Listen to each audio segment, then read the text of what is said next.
Atos, capítulo 1, verso 8. Amém? Todos acharam? O texto diz assim: mas receberão poder quando o Espírito Santo descer sobre vocês. Serão minhas testemunhas em Jerusalém, em toda a Judéia e Samaria e até os confins da terra. Amém? Esse texto é o próprio Jesus falando, dando uma orientação para os discípulos, e ele fala de forma muito contundente aqui, talvez pela última vez, de forma definitiva, a respeito do Espírito Santo. Os irmãos podem observar que em todas as nossas reuniões, todas as vezes nós nos reunimos ou aqui, ou no nosso escritório, ou em qualquer outro lugar, a gente sempre tem uma oração dizendo: vem Espírito Santo, vem Espírito Santo.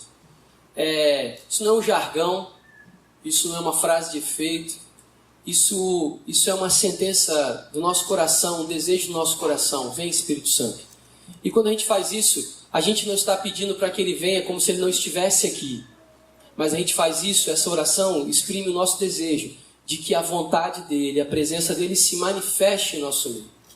Porque não há dúvida de que o Espírito Santo de Deus está aqui entre nós. Não há dúvida que durante a adoração nós entronizamos o Senhor, e a presença do Espírito Santo é real aqui. Porque a palavra de Deus diz que onde há liberdade de ação do Espírito Santo, ali ele está presente. E nós fazemos isso todas as vezes, dizendo: Espírito Santo, tenha liberdade, age em nosso meio, fala aos nossos corações. Então, quando Jesus diz isso aqui para os seus discípulos, ele está dizendo, dando uma sentença para eles do que iria acontecer, de que eles seriam testemunhas a partir da ação do Espírito Santo na vida deles. Ali estava iniciando a igreja primitiva, ali estava iniciando o processo daquilo que se tornaria a grande força, que é muito mais do que uma religião, mas um modo de viver, um modo de pensar, um modo de se comportar, um modo de agir, um modo de se relacionar com coisas espirituais, com coisas que vêm do alto, com Deus, a partir da presença do Espírito Santo. E a Vineyard é conhecida, sim, e é reconhecida como o povo da presença de Deus, por conta dessas expressões e do valor que nós damos a essa experiência com o Espírito Santo.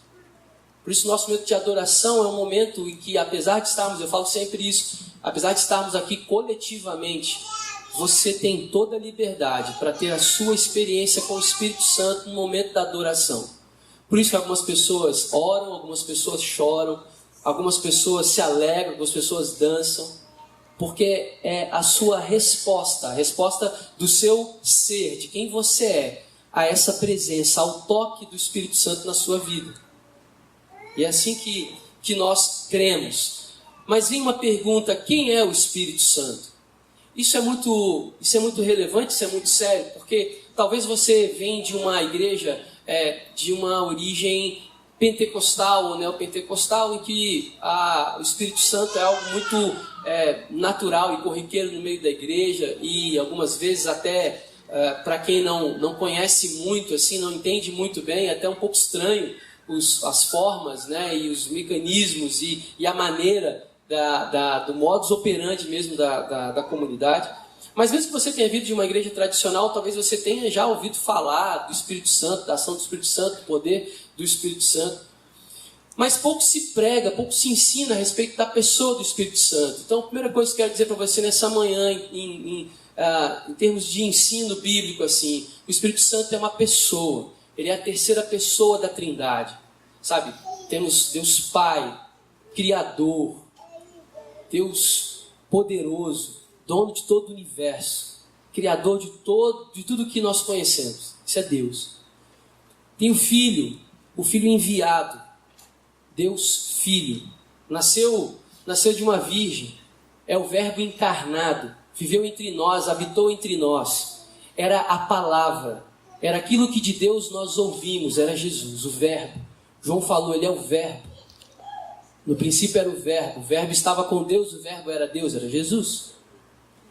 que o Espírito Santo é a terceira pessoa da Trindade. Eu sei que isso é uma coisa muito complexa de se entender. Você pode imaginar, você pode estudar um monte de coisa a respeito da Trindade. Existe uma teologia específica a respeito da Trindade. Mesmo assim, você ainda pode ter algumas dúvidas a respeito disso. Sobre como é que isso funciona, como é assim, são 3 em 1, são 3 pessoas, como assim? O que eu estou sentindo aqui é a presença de quem? É Deus, é o Espírito Santo, é Jesus, como assim? Eu sei que isso pode gerar uma série de dúvidas na sua cabeça, mas eu quero dizer que isso não pode de maneira nenhuma abalar a sua fé. Que você precisa entender é que o fato de você estar aqui nessa manhã, o fato de você sair da sua casa e algo te impulsionar a procurar uma presença sobrenatural, uma presença espiritual, é a ação do Espírito Santo de Deus na sua vida. É essa ação do Espírito Santo que faz essa diferença. A presença de Deus é expressa pelo Espírito Santo de Deus, que nos capacita a fazer as obras que Jesus nos chamou a fazer.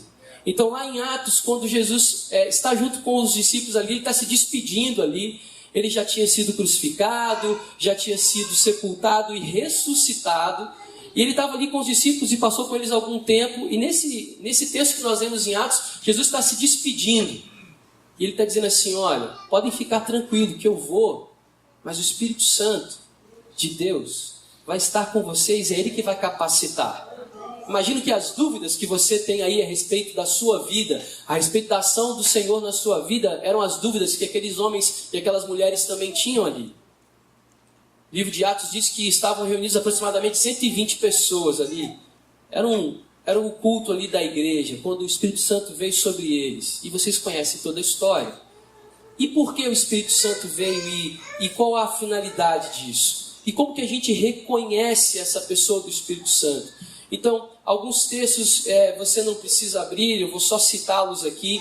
Como que a gente reconhece o Espírito Santo, e as Escrituras trazem isso. Por isso, a importância de entendermos as Escrituras, de lermos as Escrituras. A nossa escola bíblica nesse tempo vai te motivar, te instigar a se apaixonar mais ainda pelas Escrituras. Como é que a gente identifica isso? Em João 14, 26, ele é o conselheiro. Mas o conselheiro, o Espírito Santo, que o Pai enviará em meu nome, lhes ensinará todas as coisas e lhes fará lembrar tudo o que lhes disse. Então, qual é a ação do Espírito? Como é que eu reconheço a ação do Espírito Santo? Ele é um conselheiro, ele é aquele que te instrui, que te orienta, aquele que vai te dar o caminho. Você está perdido? Você não sabe para onde ir? É o Espírito Santo que vai fazer isso com você. Você não, poxa, eu não tenho um pai, o meu pai já morreu, meu pai foi embora, meu pai me orientava, o meu pai me aconselhava, e agora eu estou perdido? Não, o Espírito Santo, ele é o seu conselheiro, ele pode te orientar. O Espírito Santo me guia, eu não sei o que fazer, eu não sei se esse negócio é uma boa coisa para eu fazer, se isso que eu vou comprar, isso que eu vou vender, se esse relacionamento, se essa sociedade, se esse empreendimento, se esse lugar que eu estou caminhando aqui com os irmãos na fé, será que esse é o lugar mesmo? Me ajuda, Espírito Santo, me aconselha. E o texto diz, ele é conselheiro. João escrevendo aqui a respeito do que Jesus disse. No outro texto de João, ele é o consolador. E eu pedirei ao Pai, e Ele lhes dará outro consolador, mesmo capítulo 14, e Ele lhes dará outro consolador, ou seja, Jesus estava ali, quando Jesus estava com os discípulos, Ele os consolava, Ele estava com ele. Lembra do episódio de Lázaro? Quando Jesus chega, as irmãs de Lázaro vêm chorando, e Jesus as abraça, as acolhe, as consola. Ele estava ali, não precisava do Espírito Santo, mas como Ele subiu aos céus, e Ele vai voltar, mas Ele disse, eu não vou deixar vocês sozinhos, eu vou deixar o Consolador. Então o texto diz, e eu pedirei ao Pai, e Ele lhes dará outro Consolador para estar com vocês para sempre. Para sempre. Não era uma ação estanque do Espírito Santo, momentânea do Espírito Santo. Ele não está só com você quando você está triste, quando você está preocupado, abatido, para Ele te consolar. Ele vai estar constantemente, essa é a promessa do Senhor, constantemente com você. É a ação do Espírito Santo. Em outro texto, em Gênesis, capítulo 1, nós já temos ali no Antigo Testamento a ação do Espírito Santo, o Espírito de Deus. Era a terra sem forma e vazia, trevas cobriam a face do abismo, e o Espírito de Deus se movia sobre a face das águas. Então o Espírito Santo não foi alguém que foi criado, gerado lá no Novo Testamento, que Jesus falou assim, eu vou criar aqui uma atmosfera que é o Espírito para poder conduzir vocês, um vento suave, ou um vento impetuoso, ou uma brisa. Não! O Espírito Santo de Deus já estava na criação de todas as coisas. A Trindade estava presente na criação de todas as coisas. E o Espírito de Deus pairava sobre o nada. Quando não tinha nada, o Espírito de Deus estava ali pairando sobre as águas, sobre o nada. Quando Davi escreve dizendo, eu era uma substância informe, lá no ventre da minha mãe, ou antes de estar lá, o Senhor já sabia quem eu era. A ação do Espírito Santo, trazendo para Davi, ali de forma inspiradora, de forma reveladora, como que o Espírito conduz a nossa vida. E é fácil identificarmos a obra do Espírito Santo quando, na nossa vida, quando a gente é levado e motivado a partir de coisas que não partem de nós mesmos. Como assim, pastor? Não entendo. O texto de... Tenho anotado aqui.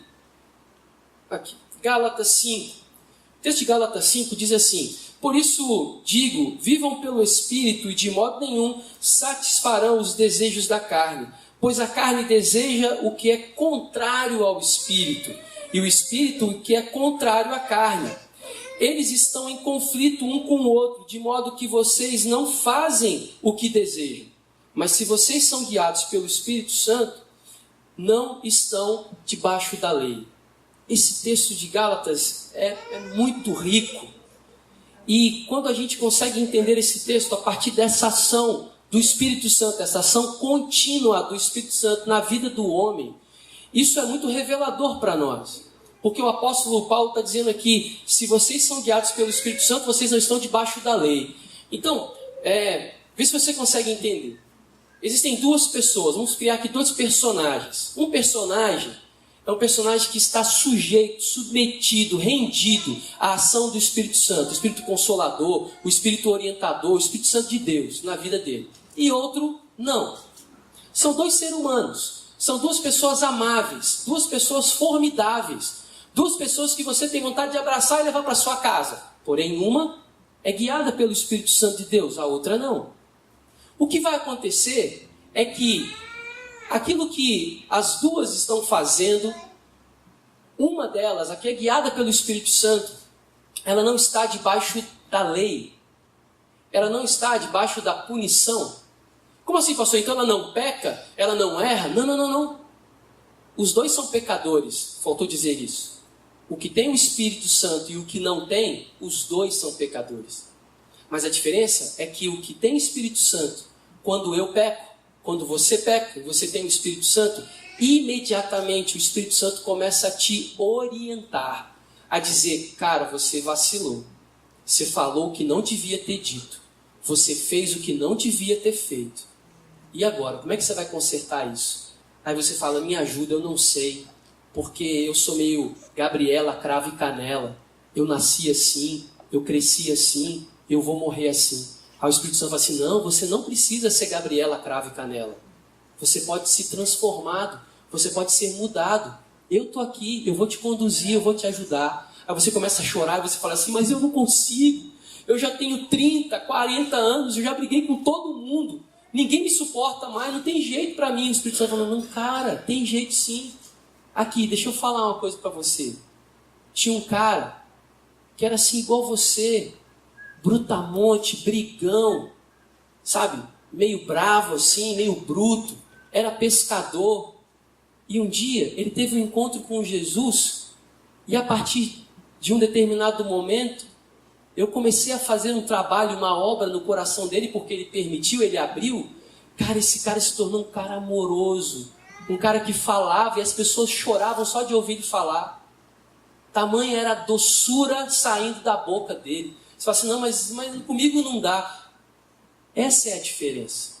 O outro, que não tem o Espírito Santo, ele vai pecar, mas para ele, não faz o menor sentido. Não tem nada de errado. Para esse, a lei está sobre ele. O juízo está sobre ele. Porque não veio ainda o arrependimento advindo da ação do Espírito Santo. Essa é a diferença. Então, o que nos faz caminhar, o que nos faz assim, quando o texto diz aqui, os que vivem no Espírito, de modo nenhum satisfarão os desejos da carne, não é quer dizer que você que não vai pecar, querido. Você vai pecar sim, porque nós somos pecadores, todos pecaram e foram afastados, foram banidos da presença de Deus. Mas o Espírito Santo, através do sangue de Jesus vertido na cruz, que nos salvou, que nos reconectou ao Pai, o Espírito Santo, ele começa a nos purificar, começa a nos limpar, nos orientar na ação de transformar a nossa vida. Essa transformação não é de fora para dentro, ela é de dentro para fora. Não é uma coisa que as pessoas vão observar, talvez. As pessoas não precisam ver em você, na sua forma de vestir, na sua forma de se comportar, ou de andar, ou de tratar. As pessoas não precisam ver isso. Amém, que bom, se elas gostarem disso, se isso for bom, se elas acharem legal, beleza. Mas às vezes você vai fazer coisas, vai falar coisas que elas vão abominar. Então não é o nosso estereótipo, mas é a ação do Espírito Santo dentro de nós, ela que vai mudando. Ela que vai mudando a nossa vida. Ela que vai transformando o que precisa ser transformado.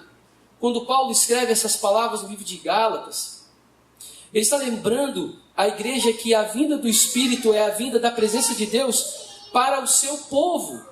É um presente de Deus para nós, a presença de Deus aqui. Viver no Espírito é viver consciente desta presença de Deus na nossa vida. Viver em Espírito, ou viver no Espírito, é viver consciente da presença do Espírito Santo nas nossas vidas, em todos os momentos, em todos os lugares. Então não é aqui, na reunião da igreja, na reunião do grupo caseiro, na reunião dos que estão buscando a mesma coisa, não somente aqui, mas em todos os lugares a ação do Espírito Santo. A ação do Espírito Santo te guardando, te protegendo, quando você não tem condição nem de pedir socorro. A ação do Espírito Santo te fazendo lembrar de coisas que você precisa fazer no dia. Fazendo lembrar que você magoou alguém e precisa pedir perdão a alguém. A ação do Espírito Santo te movendo a fazer coisas, a ajudar, a cooperar com a obra. A sair da sua zona de conforto. A zona de conforto que a gente muitas vezes reluta contra ela. É a ação da nossa carne. A gente acha que carne está ligada só a coisa ruim, a pecado. Não, queridos. Carne é tudo aquilo que você quer muito fazer. Seja lícito ou ilícito. Como de repente você, assim como eu, hoje pela manhã, quando o relógio despertou, deu aquela vontade de continuar na cama. Deu aquela vontade de dizer, puxa, hoje é domingo. Acabamos de vir de um feriado. Amanhã começa tudo de novo, acordar às 5 da manhã. Uma semana pesada. Eu mereço descansar. Não há pecado nenhum nisso. Mas é a sua carne. É a sua carne dizendo, fica. Poxa, está tão bom aqui, está tão gostoso aqui. Você vai abrir mão disso. Onde está escrito que tem que ir para a igreja domingo de manhã? É a história desse pessoal louco aí da Vineyard. Fica em casa, não é pecado, Deus não vai te condenar, fica. Aí você fala, é mesmo, né? Vou ficar. Tá tão bom aqui, tá tão legal. Quinta-feira, dia do grupo caseiro. Vai falar assim, puxa vida, mas quinta-feira é o único dia que aquela pizzaria do seu Zé faz aquela promoção. Mas é só na quinta. Então eu falei assim, eu não vou no grupo caseiro não, eu vou só lá na pizzaria. Tem pra mim na pizzaria? Tem algum pecado? Deixar de ir no grupo caseiro? Nenhum. Só que você está dando lugar à sua vontade, à sua carne. Quanto ir à pizzaria, ir a algum lugar, deixar de vir à reunião e tal, isso não é problema nenhum. O problema é que, sem você perceber, a sua carne vai dando lugar, vai ganhando força, vai ganhando território. Você começa a dizer assim, vou ceder só um pouquinho aqui. É um desejo tão puro, um desejo tão genuíno, tão da minha essência, de quem eu sou. Poxa, Deus vai entender. E você vai cedendo, e daqui a pouco você está longe da ação do Espírito Santo. O Espírito não tem mais influência nenhuma sobre a sua vida. Você está sendo totalmente guiado, direcionado pela ação da sua vontade própria. Eu vou aonde eu quero, eu faço o que eu quero, do jeito que eu quero. Se não for do jeito que eu quero, eu não vou. Parece uma criança. Eu tenho um sobrinho, o Hugo. E criança nessa fase faz algumas pirraças. Cabe aos pais corrigi-los. Fica aqui a propaganda da educação de filhos à maneira de Deus. E o Hugo de vez em quando faz uma pirraça. A gente morre de rir porque chega a ser engraçado. Ele fala assim, o pai dele fala: Hugo, vamos embora, tá lá em casa, né? Hugo, vamos embora. Você precisa ir para casa para almoçar, para tomar um banho, para dormir, sei lá. Ele fala: não vou, não quero ir, quero ficar aqui na casa do tio Lu. O pai dele: Hugo, não desobedece. Você vai para casa agora porque eu estou mandando e essa é a ordem e você vai obedecer. E aí ele reluta, ele resmunga, aí tem uma hora que ele fala assim: então tá bom, eu nunca mais venho aqui. Então eu nunca mais vou vir aqui. Não, você vai voltar depois. Não, depois eu não quero mais. Se não for agora, eu não quero mais. A gente ri, porque passa 20 minutos, se o pai dele deixar, ele bate na porta lá: tio Lu, sou eu de novo. Uma criança. Você corrige, você dá uma risada, acha engraçado, mas uma criança de 30 anos, de 40 anos fazendo a mesma coisa, isso só demonstra que a ação do Espírito Santo na sua vida, ela é pequena, ela é mínima, ela é quase zero, ela tende a zero. E a ação da carne, da sua vontade de fazer o que você quer, é maior. Não quer dizer que o fato de você se sacrificar, que legal, vai dar tudo certo na sua vida, não é nada disso. O que eu estou querendo dizer aqui é que você precisa fazer uma análise, uma reflexão da sua vida, do seu comportamento, do seu dia a dia, da sua rotina. E você não é o pastor, não é a liderança, não é o líder do grupo caseiro, não é o líder do ministério de música, não é você. Falar assim, um exercício. Eu estou sendo mais guiado pelo Espírito Santo ou mais guiado pelas minhas vontades e meus desejos? Nós estamos entrando num período agora em que a tradição cristã chama de quaresma, né? Eu acho muito interessante esse período. Algumas pessoas fazem alguns sacrifícios nesse período, abrem mão de algumas coisas, né? Fazem alguns jejuns, alguns não comem certos tipos de carne, não bebem certos tipos de bebida, não vão a certos lugares, não fazem certo tipo de coisa. É uma tradição cristã. Eu acho interessante, não a tradição pela tradição, mas acho interessante pensarmos a respeito disso.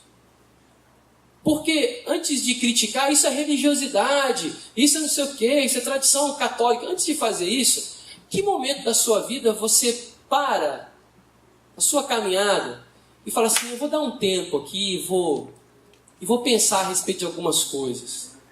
Eu vou sacrificar alguma coisa que eu gosto muito, como uma forma de exercício espiritual. O jejum nada mais é do que isso. Eu sempre falo isso para os irmãos lá no grupo caseiro. O jejum é algo muito individual, muito pessoal. Você vai encontrar na Bíblia vários tipos de jejuns, né? Tem jejum total, sabe? Tem o jejum de se abster de certas coisas, né? O jejum de Daniel, por exemplo. Olha só, nós vamos comer só legumes e verduras e tal, não sei o quê. Ok, jejum. Abriu mão de algumas coisas. Não quero comer a comida preparada aí no palácio aí de Nabucodonosor. Nós vamos comer outro tipo de comida aqui, mais orgânica, né? Beleza. Você tem vários tipos de mecanismos do jejum, mas todos eles têm uma única finalidade. Qual é a finalidade? A finalidade é exercitar o indivíduo a lidar com a sua carne, a matar a sua carne, a matar desejos que são lícitos, desejos que você pode satisfazer, mas você decide não satisfazer, porque isso vai te capacitar e te dar força para a ação do Espírito Santo, para fortalecer o seu espírito a vencer coisas que você de fato não deveria e não poderia fazer. Então, a ação do Espírito Santo nas nossas vidas, ela tem essa prerrogativa de nos orientar em todas as coisas, em nos diferenciar a respeito de que ou somos guiados pelo Espírito, ou somos guiados pela carne. Não há um meio termo aí. Quando você é guiado pelo Espírito, quando você faz uma coisa correta, ou você faz uma coisa errada, o Espírito Santo está ali. Ele está ali te orientando, ele está ali te conduzindo, ele está ali dizendo se você fez certo, ele está dizendo, legal, o caminho é esse, continua, persiste. Quando você faz errado, ele fala, olha, tá vendo? Muda isso, não faz assim. Trata diferente essa situação. Ação do Espírito Santo na nossa vida. Caminhando para nós encerrarmos, eu quero ter um tempo para a gente orar ainda aqui. Eu tenho quatro tópicos aqui bem rápidos. O primeiro diz o seguinte: por que oramos então, vem Espírito Santo? A igreja de Deus precisa do poder de Deus para cumprir a missão de Deus no mundo. Alguém disse isso, essa frase não é minha. Mas alguém disse, a igreja de Deus precisa do poder de Deus para cumprir a missão de Deus aqui no mundo. Então por isso nós oramos, vem Espírito Santo. Por isso nós somos totalmente dependentes do Espírito Santo, porque essa missão não é nossa. Essa obra não é nossa, essa guerra não é nossa, é dele. Mas nós estamos aqui cooperando com o Senhor. Então nós precisamos dessa capacitação do Espírito Santo de Deus para cumprirmos essa missão aqui na terra. Aprendendo a responder ao Espírito e colocando o Espírito Santo no centro. Nós julgamos que é possível aprender e crescer em nossa capacidade de discernir a atividade do Espírito Santo ao nosso redor. Isso é algo fundamental na forma como vivenciamos a igreja, como vivemos a igreja. Por isso, o nosso momento de adoração, ele é um momento em que nós, de fato entronizamos o Senhor. De fato, nós clamamos pela presença do Espírito Santo. Vem, Santo Espírito, vem nos encher, vem nos mover, vem nos erguer, vem nos guiar. Nós cantamos assim porque assim nós cremos na centralidade de Jesus Cristo e na centralidade do Espírito Santo de Deus nas nossas vidas. Assim nós cremos e cremos que isso pode crescer, isso pode aumentar no seu coração. Isso é de forma crescente mesmo. Por isso, algumas vezes, quando eu oro por alguém, eu falo, Senhor, aumente a sua presença aqui. Aumentar a presença do Espírito Santo, para que possamos enxergar o que não estamos vendo naturalmente. Para que possamos enxergar o que precisamos enxergar de forma espiritual. Muitas vezes você está orando por alguém e a pessoa fala assim, a hora que eu estou com a dor aqui no braço. E você fala, Senhor, eu quero orar pela dor no braço, eu quero que esse braço cesse de doer. Mas, Senhor, traz o que está por trás dessa dor de braço aí. O que está angustiando? Isso é uma revelação do Espírito Santo. Isso é uma presença crescente do Espírito Santo. Nós podemos nos tornar sensíveis ao Espírito Santo ao praticarmos o que Jesus disse que só fazia o que via o Pai fazer. Quando nós praticamos isso, nós estamos nos tornando mais sensíveis à atividade do Espírito Santo. Então, o que eu quero dizer com isso aqui? O que nós estamos tentando dizer com isso? Que o Espírito Santo de Deus está se movendo. Nós já dissemos isso numa outra ministração. E nós queremos cooperar com o Espírito Santo de Deus. Em oração, em súplica, em clamor. E é assim que nós cremos que isso é uma prática. Você deve praticar isso sempre, não perder a oportunidade. E por último, nós cremos que para sermos um povo do Espírito Santo de Deus, nós precisamos ser liderados pelo Espírito Santo de Deus. Então, como cristãos, nós valorizamos a palavra de Deus. A Bíblia como regra de fé e prática. A regra final de fé e prática para nós é a Bíblia. Nós cremos na verdade bíblica das Escrituras de Deus ali para nós. Nós cremos nisso. Valorizamos o Espírito Santo, terceira pessoa da Trindade, em nosso ministério e atividade do reino. A palavra sem o Espírito nos torna secos, nos torna apenas acadêmicos, nos torna apenas letrados. O Espírito sem a palavra nos torna religiosos, perigosos, manipuladores. Cuidado!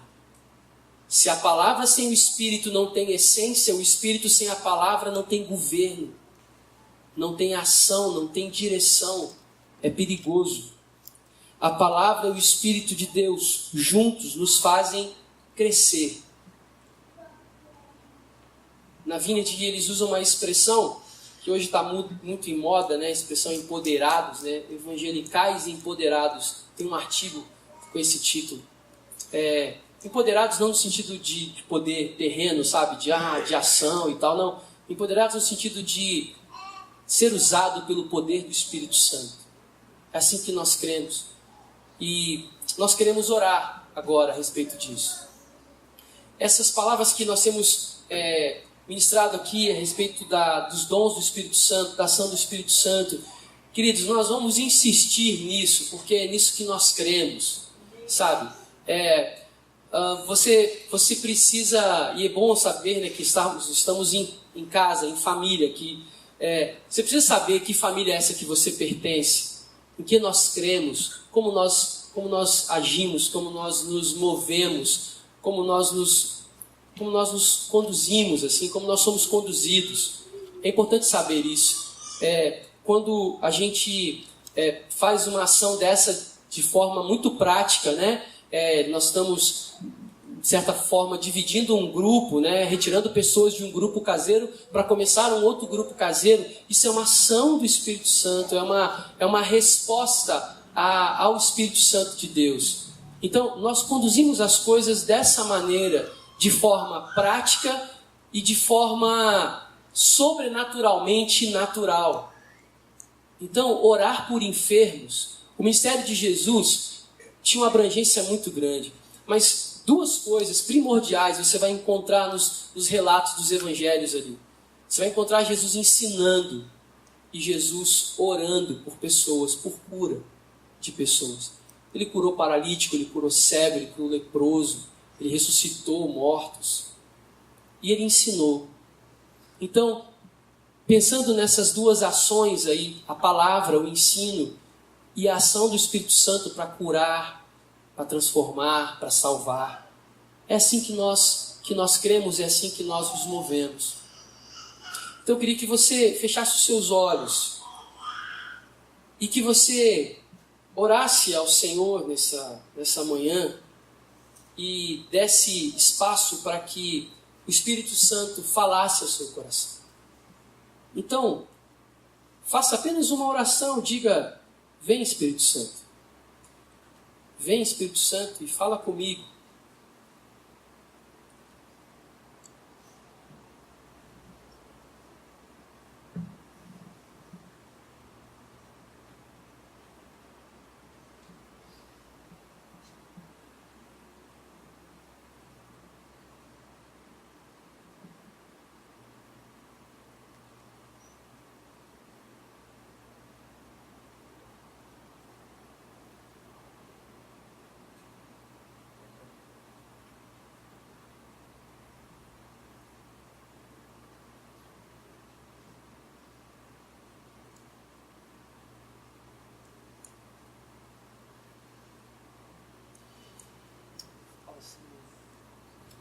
Fala conosco, Senhor, através do Espírito Santo.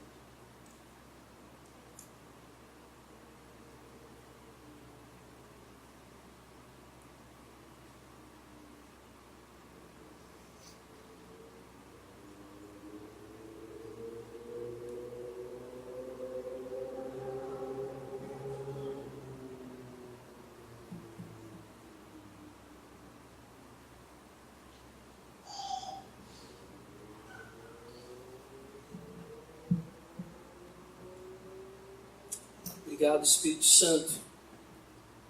Obrigado por falar conosco. Obrigado por ser o Consolador. Obrigado por ser o Conselheiro.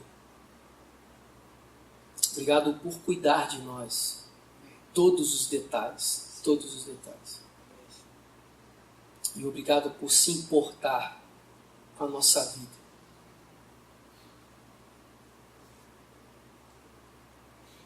Eu te louvo, Espírito Santo, pela ação transformadora nos nossos corações. Muda a nossa mente mesmo. Muda o nosso entendimento.